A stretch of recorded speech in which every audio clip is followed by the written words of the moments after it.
The fierce winds howled through the narrow streets of Bayshore, a small coastal town on the rugged Maine coastline. Rain pelted against the windshield of Blake Mitchell's luxury Tesla as he squinted through the downpour, struggling to make out the dimly lit sign of the Harborview Hotel. This was not how the 42-year-old tech CEO had envisioned his business trip. "Damn weather," Blake muttered, checking his Rolex. He was supposed to be delivering the keynote speech at the East Coast Tech Innovation Conference tomorrow. Instead, he found himself battling what locals were calling the worst storm to hit the coast in decades. The Harborview Hotel was the only establishment in Bayshore with accommodations that even approached Blake's standards. As he pulled his car into the parking lot, he grabbed his Italian leather briefcase and made a dash for the entrance, still getting soaked in the few seconds it took to reach the door. The lobby was unexpectedly crowded. People in colorful attire milled about, many holding musical instruments.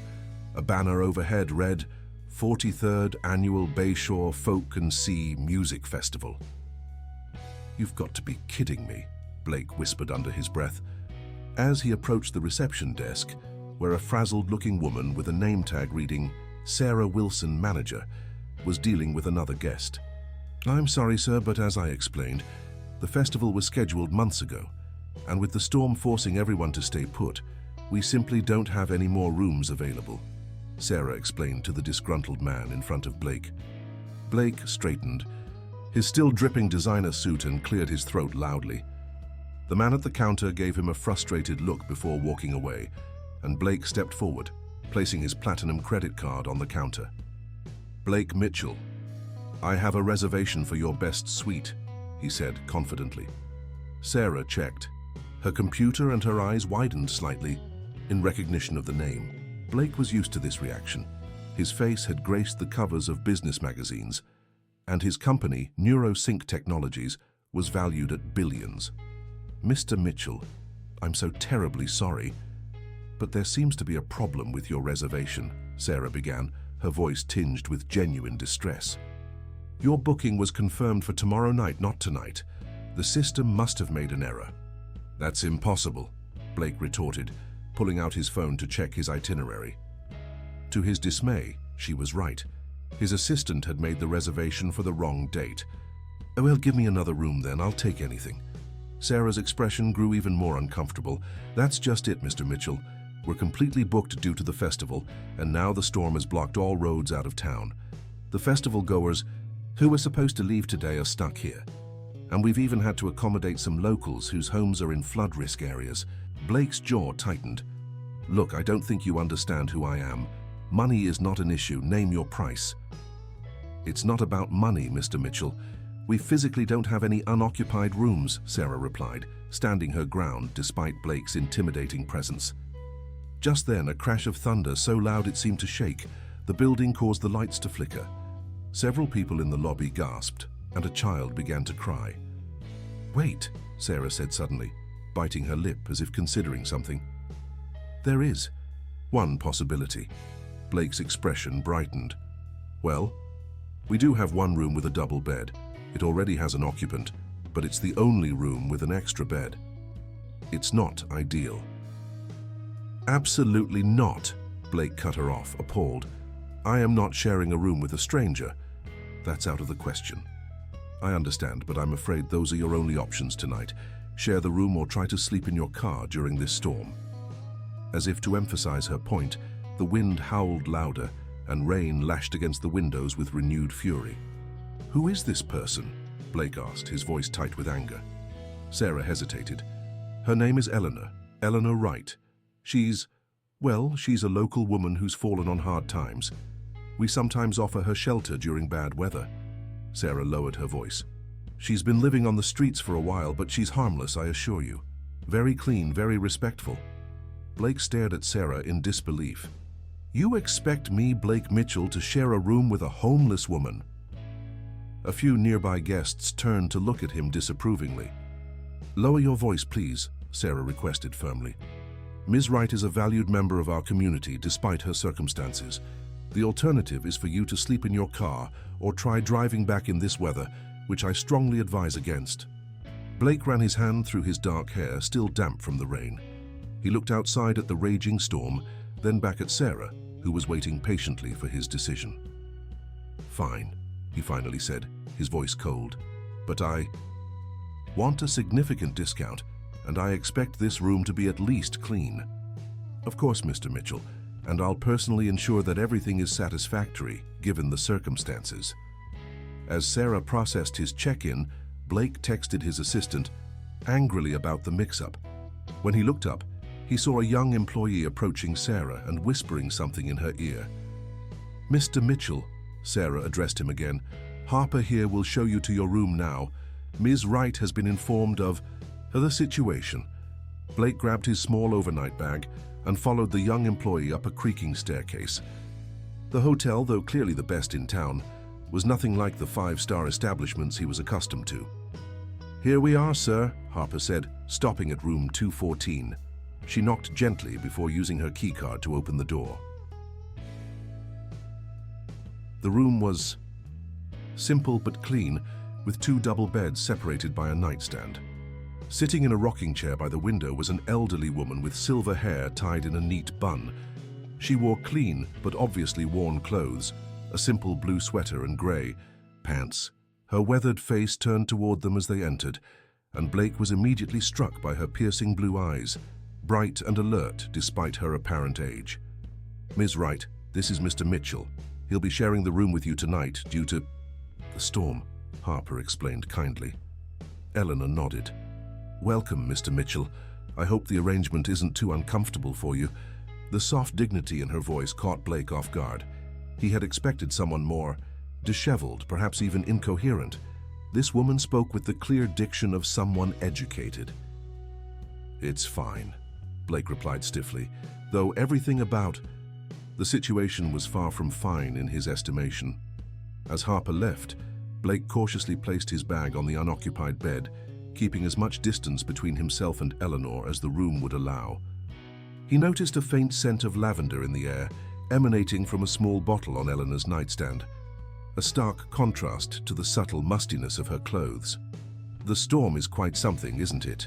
Eleanor commented, turning back to look out the window at the tempest raging outside. "Reminds me of the nor'easter of '98. That one took 3 fishing boats from the harbor."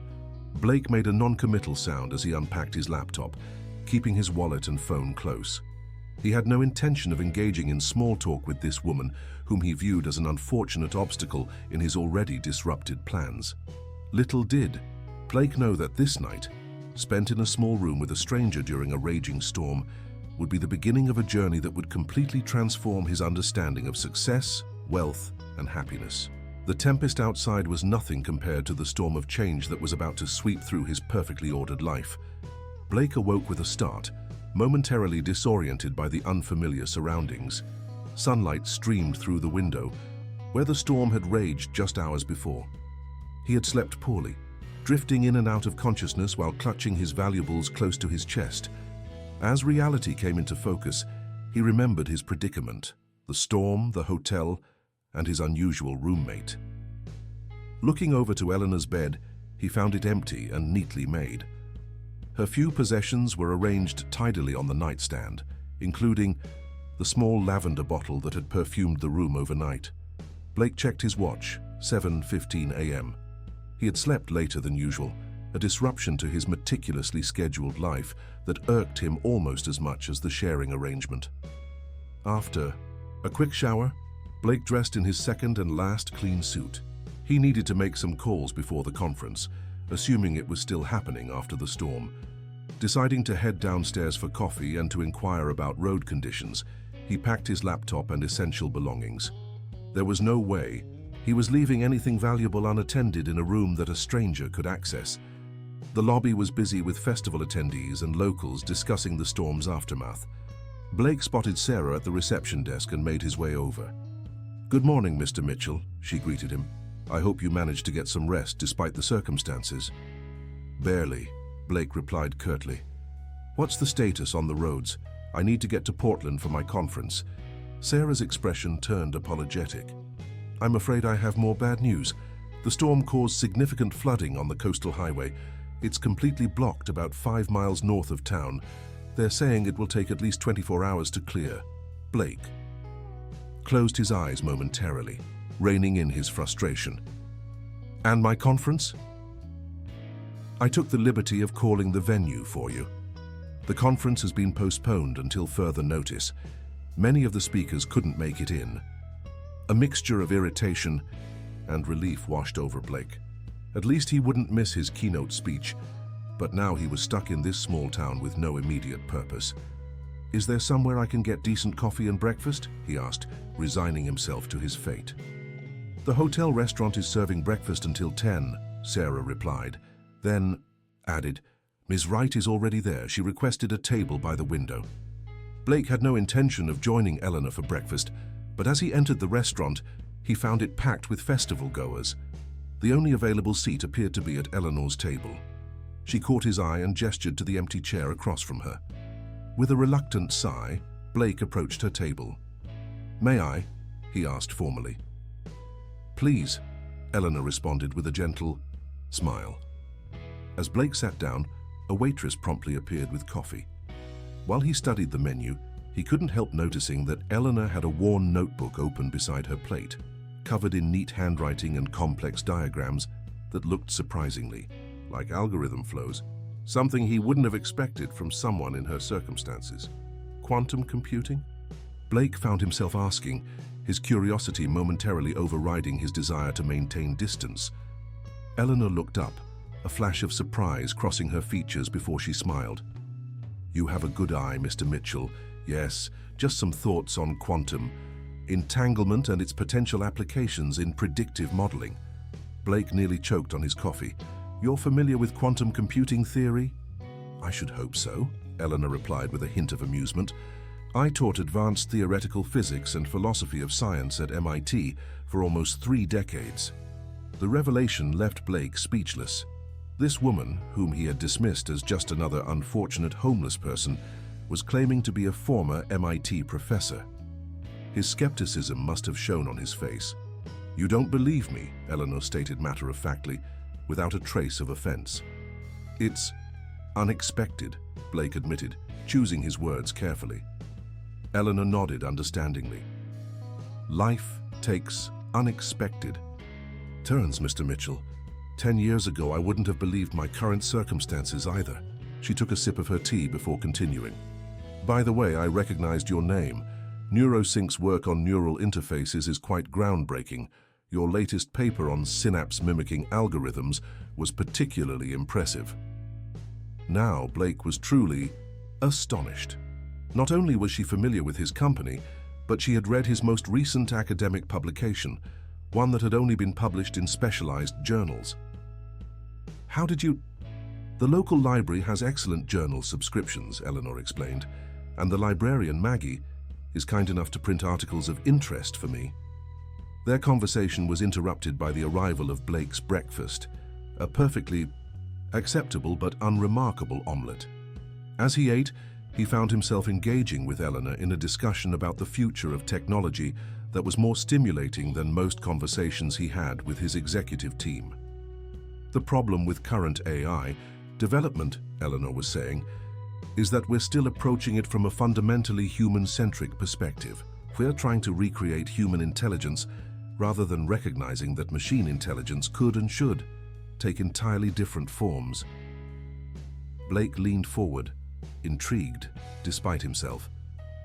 "But the human brain is the most advanced computing system we know." "That we know," Eleanor emphasized. "Human arrogance often prevents us from recognizing that our own biological solutions may not be optimal for artificial systems." The conversation flowed easily, touching on market trends, ethical considerations in tech development, and even the philosophical implications of advanced neural networks. All topics Blake had assumed would be completely foreign to someone in Eleanor's position.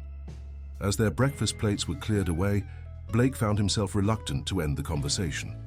Looking at his watch, he realized with surprise that they had been talking for over an hour. "I should check on the road situation again," he said, standing up and leaving enough cash on the table to cover both their meals. It was a gesture he made without thinking, one that would have been natural with any business associate. Eleanor thanked him with a nod, but made no comment about the payment. As Blake turned to leave, she spoke again. The festival has its opening ceremony at noon in the town square. If you find yourself with time to spare, it's quite a cultural experience. Bayshore's sea shanties date back to the early 19th century, living history really. Blake had absolutely no interest in folk music or local cultural events, but he found himself nodding politely. "I'll keep that in mind." As he walked away, Blake's mind was racing. The woman's knowledge and articulate speech didn't align with her apparent circumstances. The contrast between her intellectual capacity and her current life situation was jarring, raising questions he hadn't expected to care about. Back in the lobby, Blake learned that the roads would indeed be impassable until at least the following day. His conference had been officially postponed for 3 days. With no pressing reason to leave immediately and an unexpected curiosity about his enigmatic roommate, Blake made a spontaneous decision. He would stay another day in Bayshore. He approached the reception desk again. "I'd like to extend my stay for one more night," he told Sarah, who couldn't hide her surprise. "The same room is fine," he added, surprising himself even more with this statement. As Blake headed back upstairs to make some business calls, he realized that for the first time in years, he didn't have his day meticulously planned. The thought was both unsettling and, strangely, somewhat liberating. He had no way of knowing that this small deviation from his rigidly controlled life was the first step on a path that would challenge everything he believed about success, wealth, and human connection. Blake sat on a bench at the edge of Bayshore's town square, feeling distinctly out of place in his tailored suit amid the colorful festival crowd. He had intended to spend the day working remotely, but after an hour of staring at spreadsheets, curiosity had gotten the better of him. The sounds of laughter and music had drifted through his hotel window, and Eleanor's words about living history echoed in his mind. The town square had been transformed. Strings of lights crisscrossed overhead, and a stage stood at the center, where musicians tuned their instruments. Vendors selling everything from handcrafted jewelry to fresh seafood lined the perimeter, and the air was filled with the mingled aromas of fried clams, sweet corn, and salt from the nearby ocean. As Blake observed the scene with detached interest, a group of children ran past, laughing and waving small paper boats. The casual joy on their faces was something he rarely witnessed in his corporate world of strategic smiles and calculated interactions. "I didn't expect to see you here," came a now familiar voice. Blake turned to find Eleanor standing beside his bench. She had changed into a clean, simple dress with a patterned shawl that, while still modest, was an improvement over her attire from the previous night. "I had some calls cancel," Blake replied, not wanting to admit his curiosity had drawn him here. "Thought I'd see what all the fuss was about." Eleanor smiled knowingly, but didn't challenge his explanation. "May I?" she asked, gesturing to the empty space on the bench. Blake nodded, and as she sat down, he noticed several festival-goers greeting her warmly as they passed. One elderly fisherman even removed his cap respectfully. "You seem well known here," Blake observed. "Bayshore is a community that values each person for what they contribute, not what they own," Eleanor replied. "I help the local children with their studies, especially math and science. In exchange, people are kind enough to share what they can, a meal, a warm place to stay during storms." She paused. "It's a different economy than what you're used to, I imagine." Before Blake could respond, the sound of drums drew their attention to the stage. A group of older men and women had gathered, dressed in traditional fishing attire. The mayor of Bayshore, a stout woman with salt and pepper hair, approached the microphone. "Welcome, friends, to the 43rd Annual Bayshore Folk and Sea Music Festival," she announced to enthusiastic applause.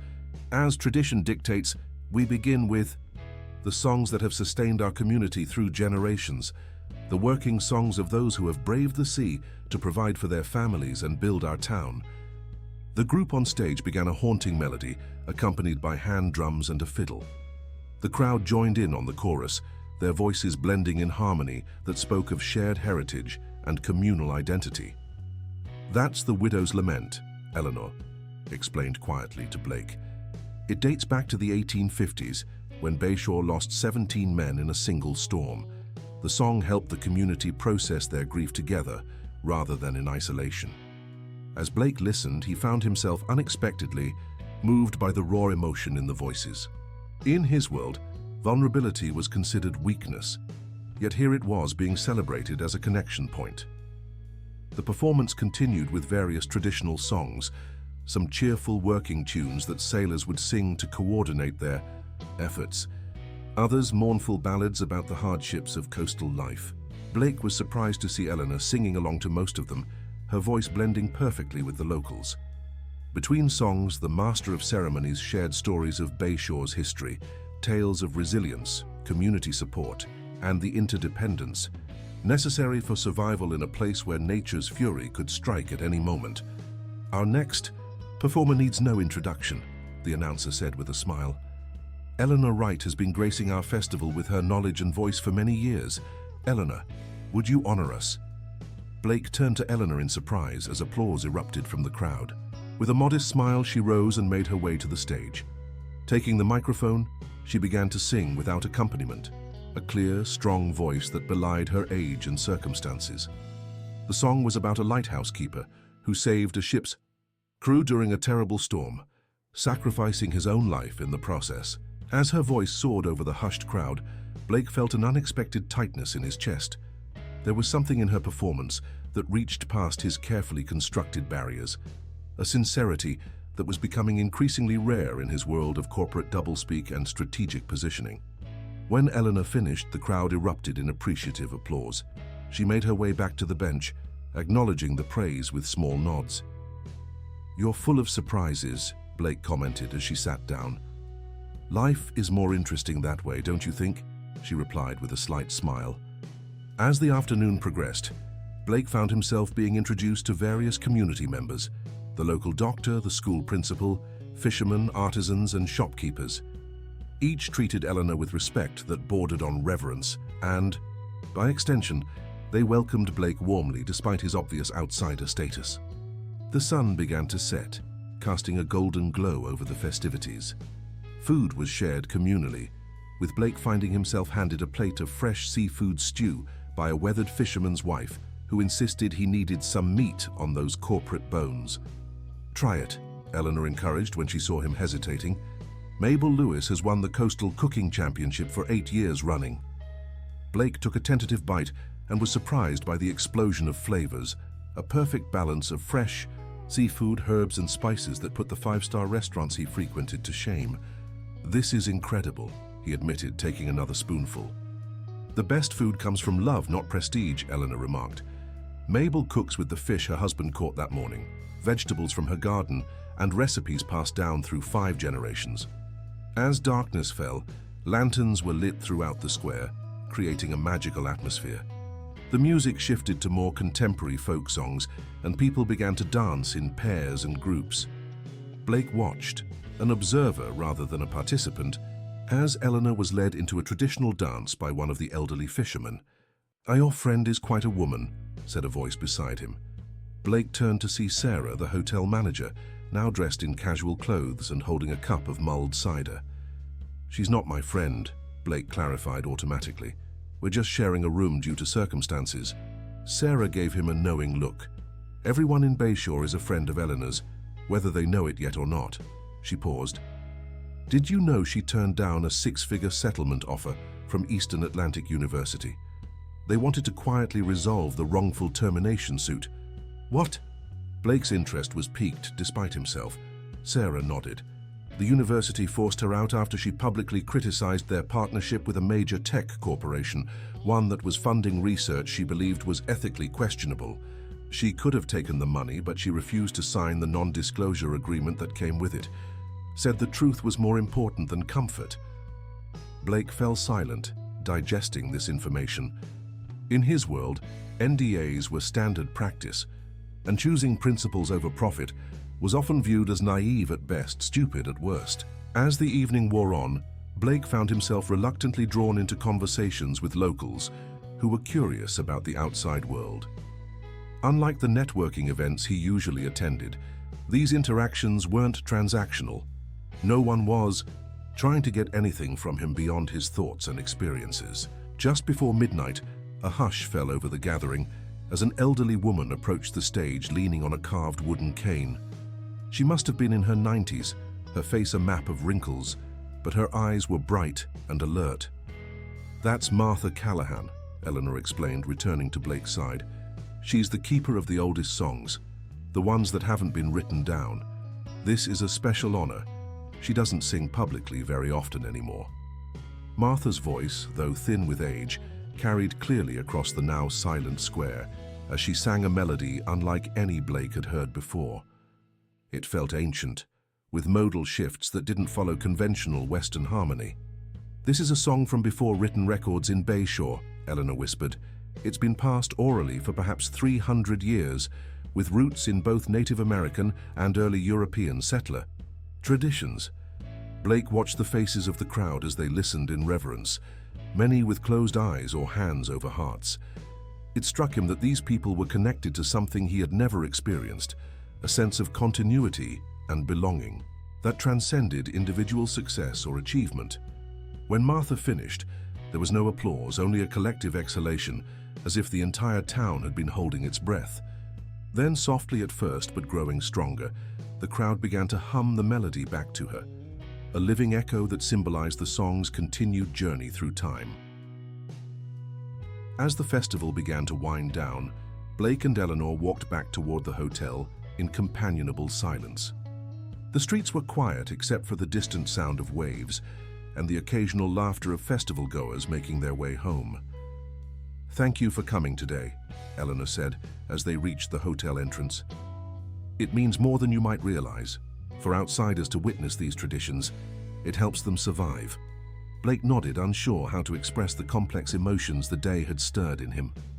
"I've never experienced anything quite like it," he admitted.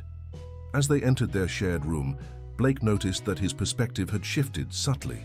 The same space that had seemed like an imposition the night before now felt almost comfortable.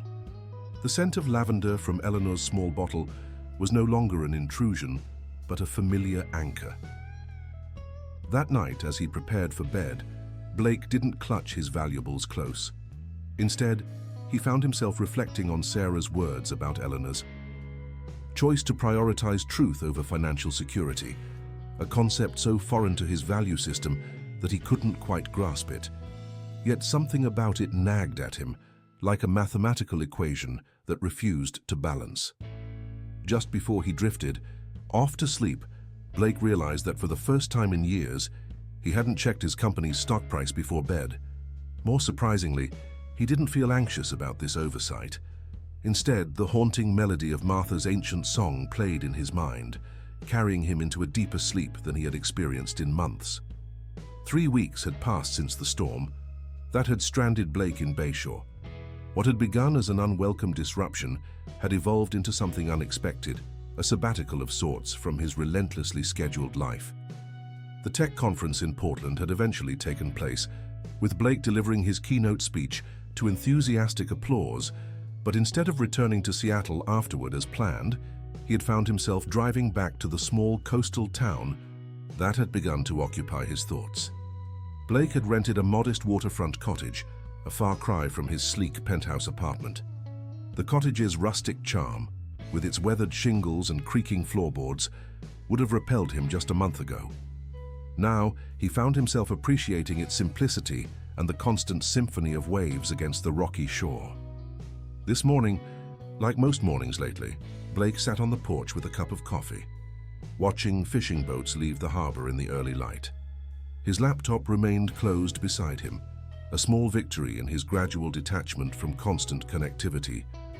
A familiar figure appeared on the beach path, and Blake raised his hand in greeting as Eleanor approached. Their unusual roommate arrangement had evolved into an equally unusual friendship. Blake had found himself seeking her company, drawn to her perspective that challenged his long-held beliefs.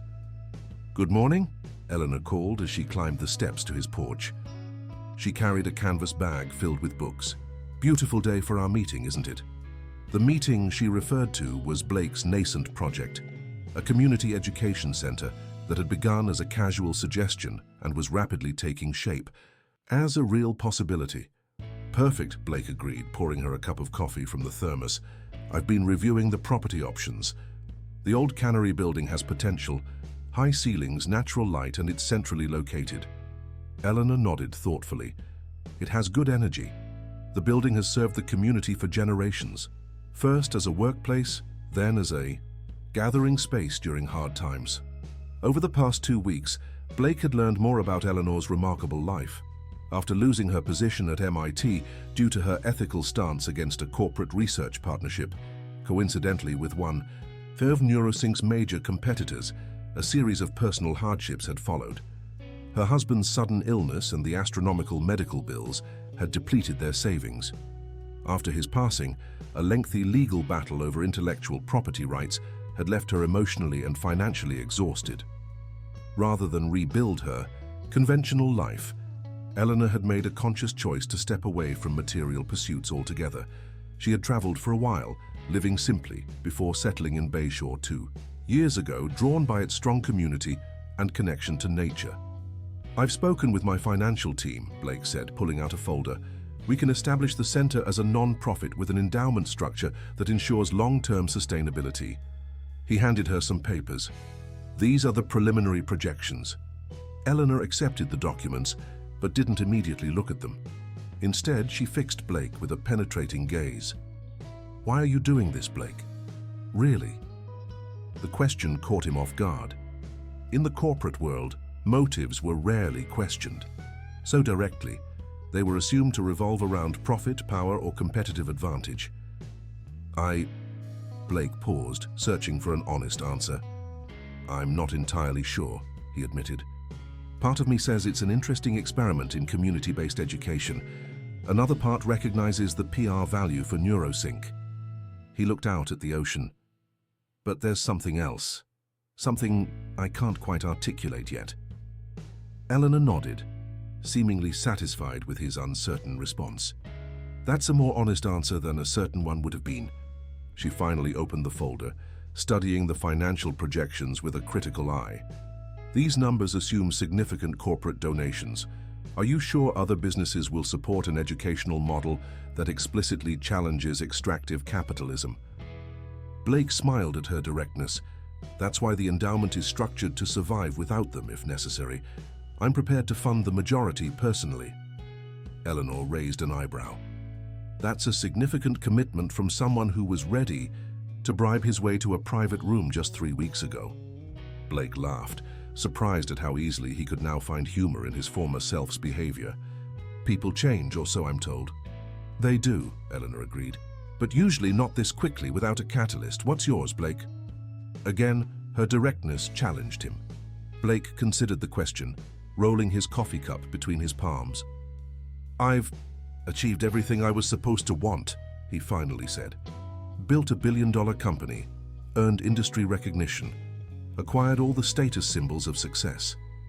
But lately I've realized there's a hollowness to it all." He gestured toward the town. "These people have something I don't. They measure success differently." A comfortable silence fell between them as they both gazed out at the harbor. The fishing boats were returning with their morning catch, and even from a distance, Blake could see the camaraderie among the crews. "The center needs to be accessible to everyone," Eleanor said, returning to the plans. "No admissions criteria, no prohibitive costs." "Agreed," Blake replied. "I've been thinking about a skill exchange model rather than traditional tuition. People contribute what they can, knowledge, time, resources." Eleanor's face lit up. "Like Tom Bailey teaching boat building in exchange for math lessons for his daughter." Exactly. Blake found himself warming to the topic. "And we integrate modern technology thoughtfully, not as a replacement for human connection, but as an enhancement."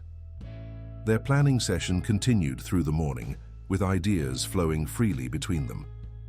By lunchtime, they had sketched out an educational model unlike anything Blake had encountered in his years of supporting conventional philanthropic endeavors. "We should present this to the town council," Eleanor suggested, as they gathered their papers. "Ray Stevens is the head, and while he's cautious about outside influence, he cares deeply about educational opportunities." Blake hesitated. "Do you think they'll trust my intentions? I'm still an outsider." "You've been showing up at community to events for weeks now. People notice that, Eleanor responded. Though it might help if you occasionally wore something other than business attire, she added with a smile, nodding at his button-down shirt and slacks, his idea of casual wear. Blake glanced down at his clothes and chuckled. Old habits die hard.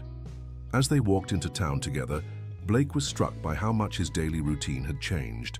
Instead of back-to-back meetings and constant email checks, his days now included walks along the shore, conversations with locals, and even occasionally helping on Jason Walker's fishing boat when an extra hand was needed. The town was bustling with midday activity. Blake noticed that people now greeted him by name, a small but significant shift from the cautious nods he'd received during his first weeks. They stopped at the Harborside Cafe for lunch, taking a table by the window. Maggie, the librarian, Eleanor had mentioned during their first breakfast together, joined them briefly to discuss book donations for the proposed center. "I have contacts at several university presses," Blake offered. "They might be willing to donate current research. Publications." "That would be wonderful," Maggie replied, enthusiastically. "Our science section is woefully outdated." As Maggie left, Blake noticed Eleanor watching him with an expression he couldn't quite read. "What?" he asked. "A month ago, you would have seen that interaction as a transaction, what you could get from it," Eleanor observed. "Now you're genuinely thinking about what you can contribute." Blake considered this. Is that so strange? For most people, no. For someone who built their identity around accumulation and competition? She shrugged. It's a significant shift. Their conversation was interrupted by Blake's phone ringing, a rare occurrence these days, as he had deliberately reduced his availability. Checking the screen, he frowned. "I need to take this. It's my COO," he explained, stepping outside. The call was brief but intense. When Blake returned to the table, his expression had darkened. "Problem?" Eleanor asked. "The board isn't happy with my extended absence," Blake explained. "They're concerned about the direction I've been taking. The company, more sustainable practices, employee wellness initiatives, ethical sourcing requirements. Apparently it's hurting our quarterly projections." "And they want you back in Seattle?" Eleanor surmised. Blake nodded. "Immediately. There's talk of a leadership challenge if I don't return and course correct." They ate in contemplative silence. For the first time since his arrival in Bayshore, Blake felt the full weight of his corporate responsibilities pressing down on him again. As they left the cafe, they noticed a cluster of people gathered outside the town hall. A sleek corporate banner emblazoned with Atlantic Coast Developments stretched across the entrance. "What's going on?" Blake asked a passing local. "Some fancy development companies pitching a resort project," the man replied. "Going to revitalize Bayshore, they say." He didn't sound convinced. Eleanor's face clouded. "This has been happening up and down the coast. Big corporations buy up waterfront property, promise jobs, then build exclusive enclaves that price out locals and destroy traditional industries." Blake's curiosity drew him toward the gathering. Inside the town hall, a polished presentation was underway. A man in an expensive suit was showing renderings of a luxury resort complex that would replace much of Bayshore's working waterfront. "We're offering well above market value for the properties," the presenter was saying. "This development will bring jobs, tax revenue, and put Bayshore on the map." Blake recognized the corporate playbook immediately. He had used similar tactics himself when acquiring smaller companies. Promise prosperity, gloss over downsides, create urgency, divide the community between those eager for quick money and those concerned about long-term impacts. Blake was about to turn away when the presenter's next words stopped him cold. "Atlantic Coast Developments is proud to partner with Neurotech Industries on this project. Their commitment to innovation aligns perfectly with our vision for Bayshore's future." Neurotech Industries was NeuroSync's biggest competitor, the same company whose unethical research practices Eleanor had opposed at MIT. The coincidence was too specific to ignore. Ray Stevens, the town council head, was speaking now. "While we appreciate your interest in our community, Bayshore isn't for sale. Our fishing industry supports families that have lived here for generations. The presenter smiled condescendingly. With all due respect, Mr. Stevens, the fishing industry is dying. Global competition, climate change, these challenges aren't going away. We're offering a lifeline. Several council members nodded, clearly tempted by the proposal. Blake could see the community dividing before his eyes, exactly as the developers had planned. Outside, Eleanor waited with a grim expression. "It's happening faster than I expected," she said. "They always accelerate when they sense community interest in alternative development models." Blake's mind was racing. "The timing is suspicious. I announce plans for a community education center, and suddenly my biggest competitor is backing a development that would destroy the town's character." "Corporate espionage isn't unusual," Eleanor remarked. "You should know." Blake winced at the implied accusation, but he couldn't deny its validity. NeuroSync had engaged in similar practices under his leadership. "I need to make some calls," he said, suddenly decisive. "Meet me at the old cannery in 2 hours." When Eleanor arrived at the abandoned cannery building later that afternoon, she found Blake pacing the dusty floor, phone to his ear. Sunlight streamed through the high windows, illuminating particles of dust dancing in the air. "I don't care about the legal complications," he was saying firmly. "Just make it happen." He ended the call and turned to Eleanor. "I've made a decision." The following morning broke, with unusual clarity over Bayshore. 6 months had passed since the storm that had first brought Blake Mitchell to this coastal town, and today would determine the future of both the community and the man himself. Blake stood in front of the mirror in his cottage, adjusting the tie he hadn't worn in weeks. The face that looked back at him was different, tanned from days spent outdoors, with subtle lines around the eyes that spoke of laughter rather than stress. He had lost the perpetual tension that once characterized his expression, replaced by a calm certainty that had been absent throughout his meteoric rise in the tech world. A knock at the door interrupted his thoughts. Eleanor stood on the porch, wearing a simple but elegant blue dress, the most formal outfit he had seen her in. "Ready for the big day?" she asked, offering him a small wooden box. "As ready as I'll ever be," Blake replied, accepting the box with curiosity. Inside was a bracelet woven from fishing line with small shells and sea glass integrated into the pattern. "What's this?" "Martha, Callahan made it. It's a tradition here, giving something of the sea to those undertaking an important journey." Eleanor's eyes held a knowing warmth. "The materials are humble, but the sentiment isn't." Blake slipped the bracelet onto his wrist, surprised by how much the gesture affected him. 6 months ago, he would have politely declined such a gift, seeing no value in handcrafted trinkets. Now he understood that its worth lay precisely in what couldn't be quantified. They walked together toward the town hall, where both the community gathering and the corporate meeting were scheduled to take place. The streets were unusually quiet, most of Bayshore's residents already assembled to witness the day's events. "Are you nervous?" Eleanor asked as they approached the building. Blake considered the question. "Strangely, no. For the first time in my career, I feel completely certain about a business decision." Inside the town hall, 2 distinct groups had formed. On one side were the Atlantic Coast Development's executives and their neurotech partners, all in immaculate business attire, exuding corporate confidence. On the other side were the townspeople, fishermen still in their work clothes, shopkeepers, teachers, and families with deep roots in Bayshore. In the middle, looking somewhat uncomfortable, sat Blake's executive team from NeuroSync, who had flown in at his request. Their confused expressions made it clear they were still in the dark about why their CEO had summoned them to this remote coastal town. As Blake and Eleanor entered, a hush fell over the room. Blake nodded to Ray Stevens, who stood to address the gathering. "Folks, we're here today to discuss 2 competing visions for Bayshore's future," Ray began. "We've heard the proposal from Atlantic Coast Developments yesterday. Today, as agreed, we'll hear from Mr. Blake Mitchell, who has requested this opportunity to address both our community and the corporate representatives." Blake walked to the front of the room, acutely aware of the divergent expectations focused on him. His board members expected him to announce a return to his corporate duties and a retreat from his small-town distraction. The developers expected a rival bid, perhaps, or a strategic partnership offer. The townspeople, many of whom had come to accept him as a temporary neighbor, watched with cautious hope. "Thank you for coming," Blake began, his voice steady.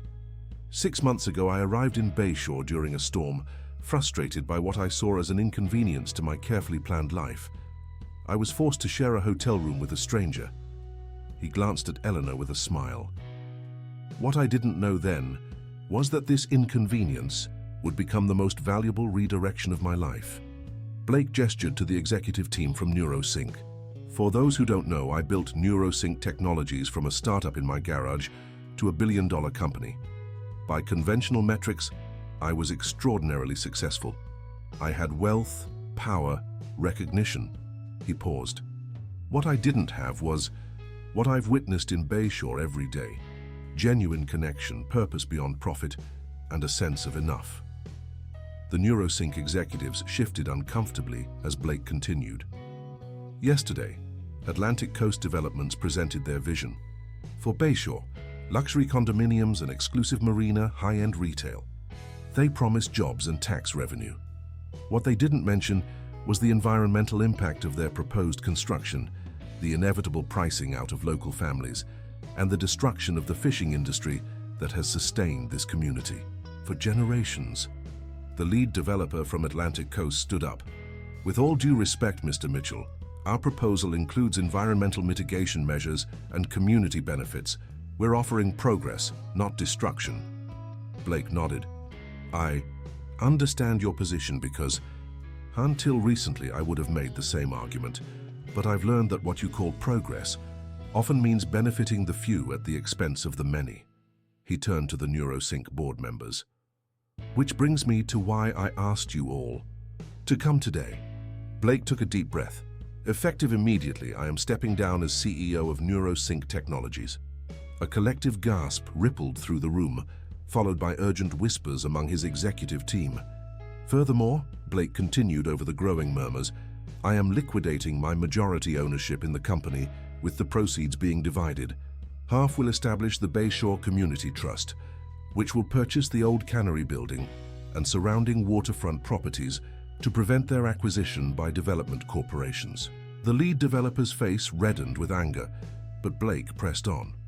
"The trust will convert these properties into a mixed-use space that includes the community education center, affordable housing, sustainable fishing infrastructure, and public access to the waterfront.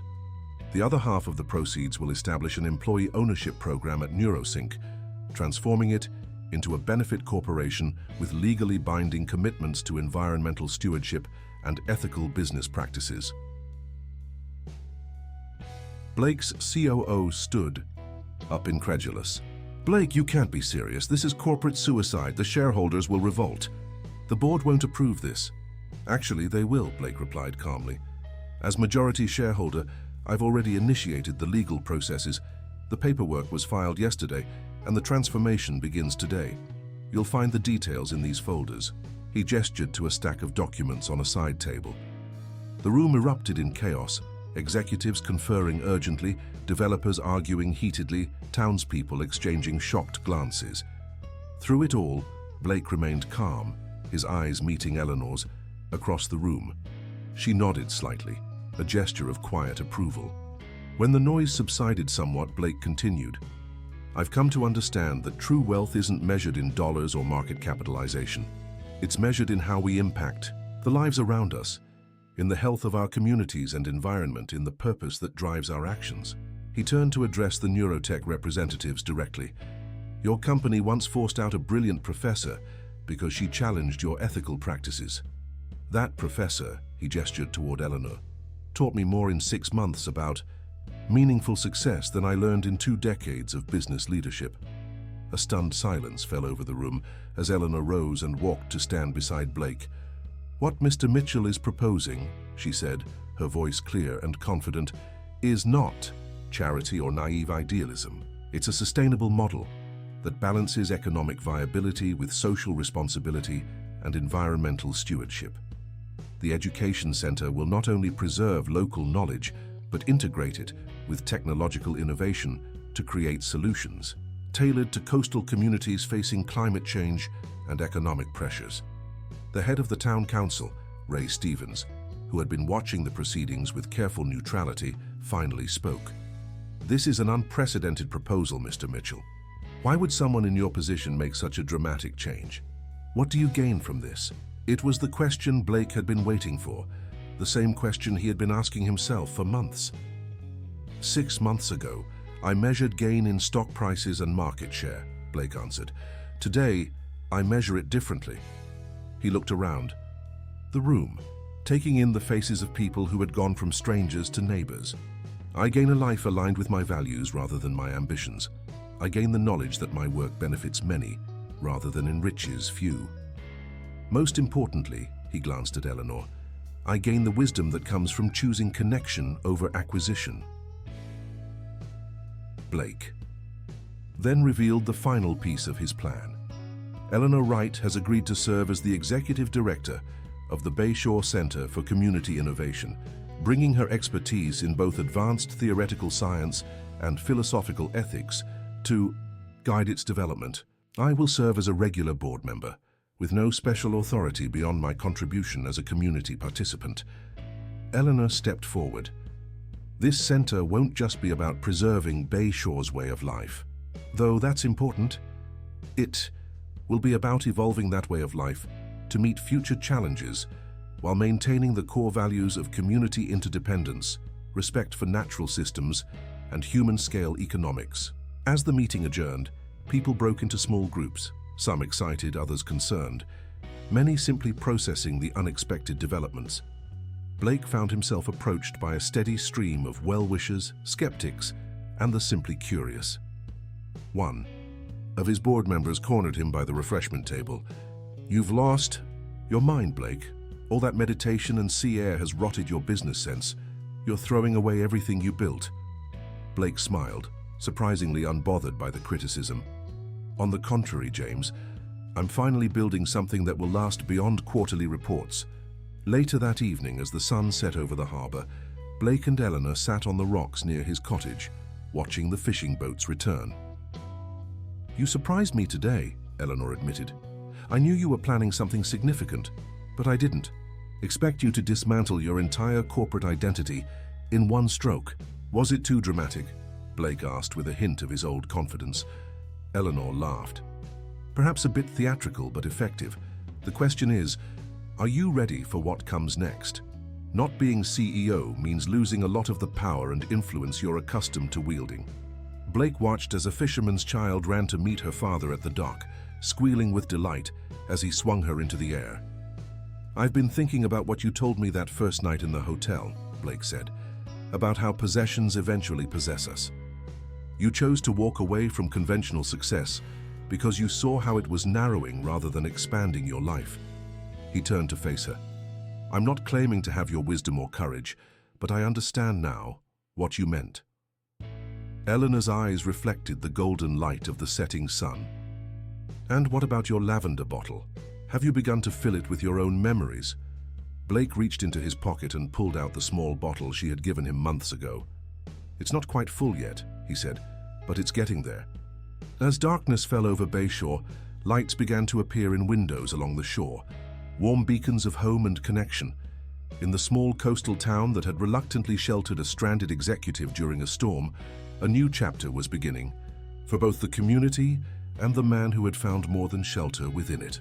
Blake Mitchell, who had arrived measuring success in billions, had discovered wealth in what couldn't be counted, and Eleanor Wright, who had once lost everything according to conventional metrics, had shown him that some forms of abundance only become visible once we're willing to see with different eyes.